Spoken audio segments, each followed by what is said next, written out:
c'est une observation. Le deuxième, en fait, a réalisé que ce dont il s'agit, c'est de lui. C'est de lui. Il a énuméré ce qu'il peut énumérer. Et dans les deux cas, c'est que la consigne dit, faites attention à. Faites attention à. Peut-être je n'ai jamais fait attention à. Mais de hier à ce matin, je fais attention pour voir. C'est ça l'intérêt de l'exercice. Et quand nous disons qu'est-ce qui entre dans mes yeux et qu'est-ce qui sort de mes yeux. Pareil pour les oreilles, pareil pour nos pores, pareil pour notre bouche, ainsi de suite. En réfléchissant, on doit savoir que nous nous retrouvons là dans un monde des sens. Et c'est avec les sens que nous appréhendons le monde autour de nous. Et nul ne peut appréhender le monde s'il ne passe pas par ses propres sens. Quand c'est chaud, c'est quand tu vas plonger la main peut-être que tu sais que c'est chaud. Mais à défaut, si tu mets un objet qui évalue la température, tu sais que c'est élevé. Donc on est encore dans le monde des sens, et c'est du monde des sens qu'il faut passer pour aller dans un autre monde. Donc c'est l'intérêt de l'exercice. Or, cet intérêt, en fait, s'approfondit quand on ne sait pas qu'on est dans une dynamique de donner et de recevoir. Nous sommes ici, c'est pour donner, et en même temps, c'est pour recevoir.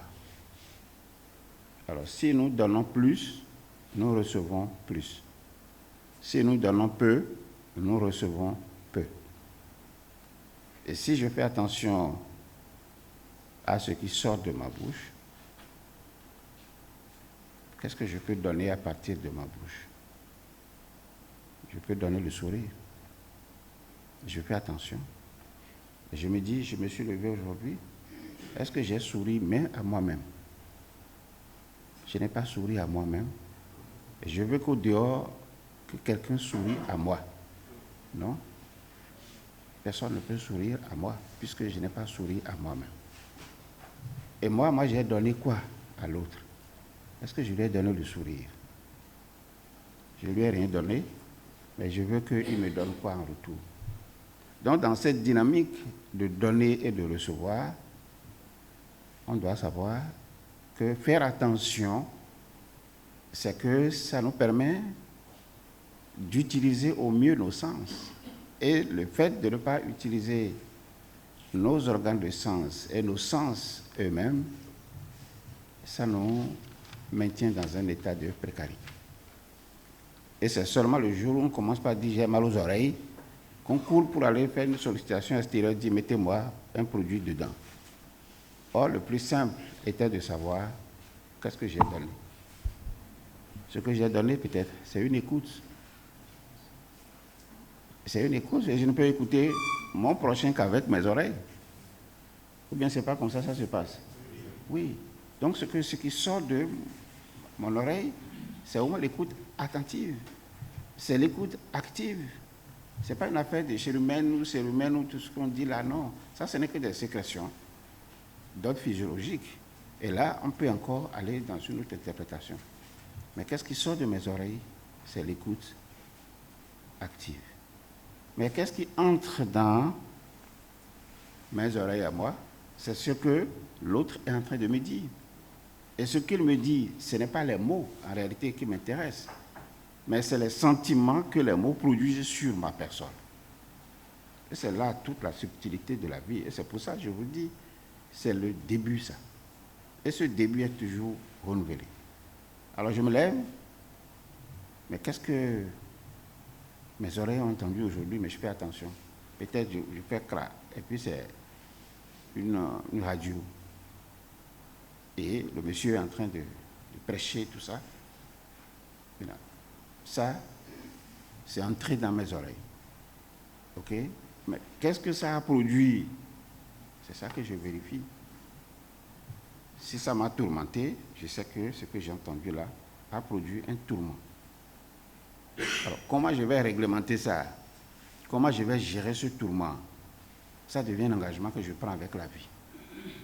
Puisque je ne suis pas tenu, je ne suis pas autorisé à traîner sur la journée tout ce qui me tourmente. Et si j'accepte donc de me laisser tourmenter, ça veut dire que je laisse la possibilité donc à tout ce qui vient par mes oreilles de m'enlever mon devoir de m'épanouir, de me réaliser, de m'accomplir, d'être moi-même. Je ne sais pas si vous me comprenez, mes frères. Donc c'est de ça qu'il s'agit. Donc ce n'est pas j'ai mangé à bobo. Ou bien il y a l'huile qui est dessus là, qui était une huile qui ne... Ça me regarde pas, non. Non.